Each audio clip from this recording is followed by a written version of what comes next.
Brendan, maybe just go back to Monday night, a season high 9 hits in that game for you. Does that come just organically, or is it that time of the year, or was it just something where you decided it was time to flex a little muscle?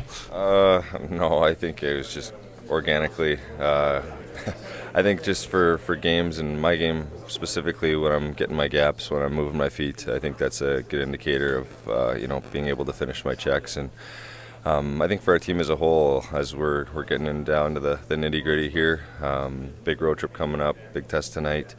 There's not much space out there. Teams are so structured at this point of the year that physicality and every inch of ice is tough to get to.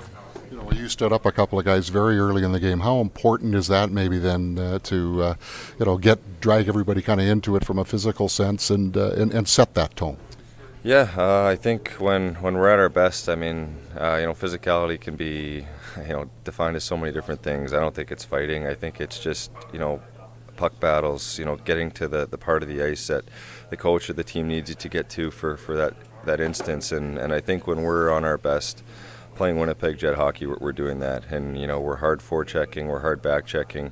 We're tough to bump off pucks. We are bumping other teams off pucks, and I think our first couple shifts we've talked about that lately of setting the tone. We obviously had a tough stretch of 5-6 games there, and especially here at home. Especially getting closer to playoffs and having home ice potentially, and wanting to get that in our game. That's a tough place you want to play. Have other teams come and play when you're at home.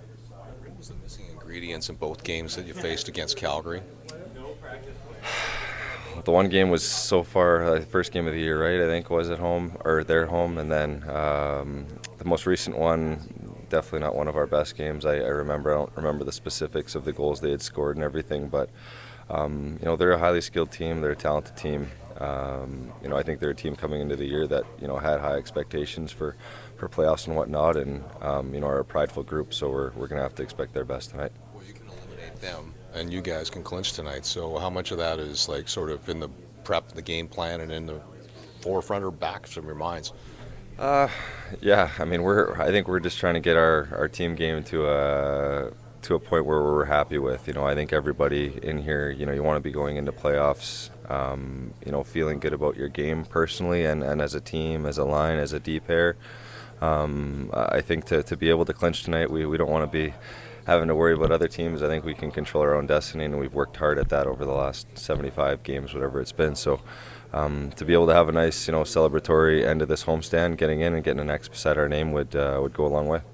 You've never been a guy talking with us who shies away from self-accountability. That late penalty that you took against Ottawa, I'm wondering how you wanted to respond from that, especially because I know your coach afterwards said, that's a penalty, and clearly it's something, I think the team is thinking you can't be doing at that stage. I want to know your response to it in your head and how you carried it out.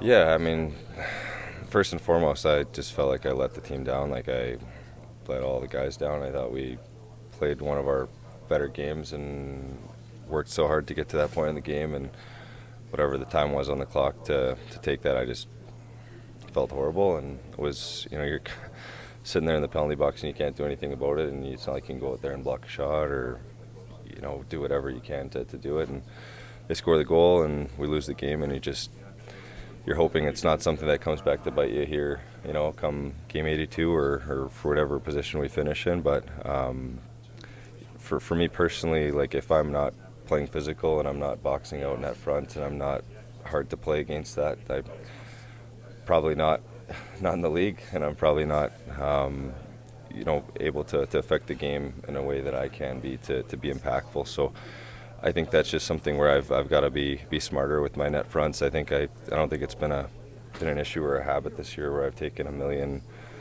penalties in front of our net of cross-checking or doing these types of things, and I think that's kind of been an evolution for myself in my game, where maybe 10 years ago Brenden Dillon would be taking double minors all the time or doing stupid stuff, and just watching other defensemen that play roles similar to mine, just trying to learn from that and be smarter about it. And hopefully not let the guys down like that again. When you go through a 6-game losing streak like the team did, I think there's a lot of those moments where guys are just maybe stepping a little bit over the line or just kind of on the wrong side. It all adds up and ends up in that kind of losing streak. I'm wondering, you talked about your personal accountability. Where do you see the team at right now in kind of just correcting all those little things, narrowing the focus in and just being a little more on point?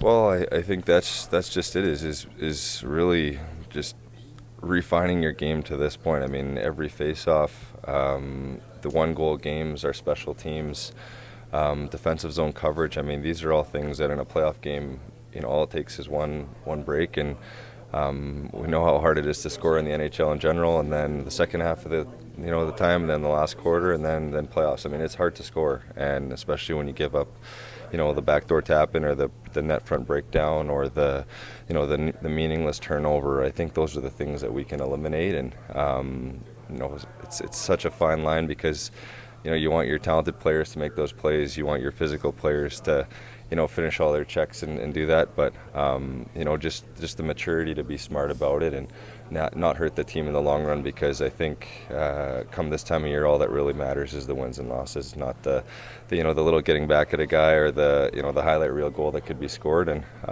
I think our group's done a really good job about that, at least recognizing and talking about it and just being aware of it.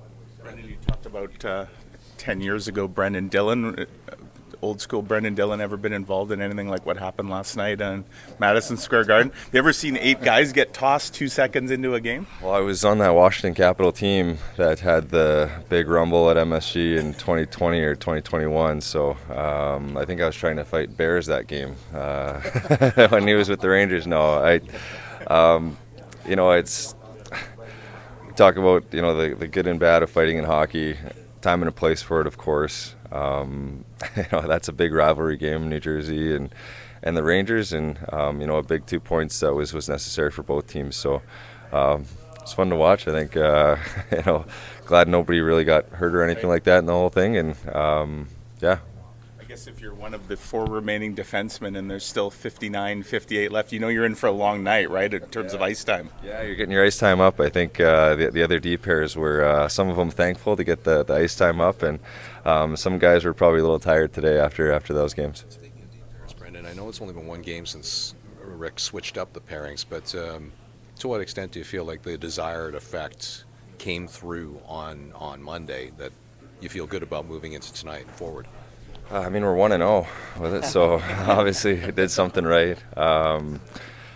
You know what? I don't know how full effect or how everything went. I think for us as a D-corps, we're all comfortable playing with each other, and I think there's going to be, over the course of an 82-game season, there's going to be injuries. There's going to be times where guys are playing better or different with other guys, and just even situationally, the matchups. And for our group, we're hopeful and got big goals in mind where there's going to be different teams and different ways you're going to have to try and beat teams, and maybe there's in matchups that you're kind of changing up deep pairs or something. And I think just at this time of year, whatever it takes for the team to win is what we as a group just have to understand, and the coaches make all those decisions for us.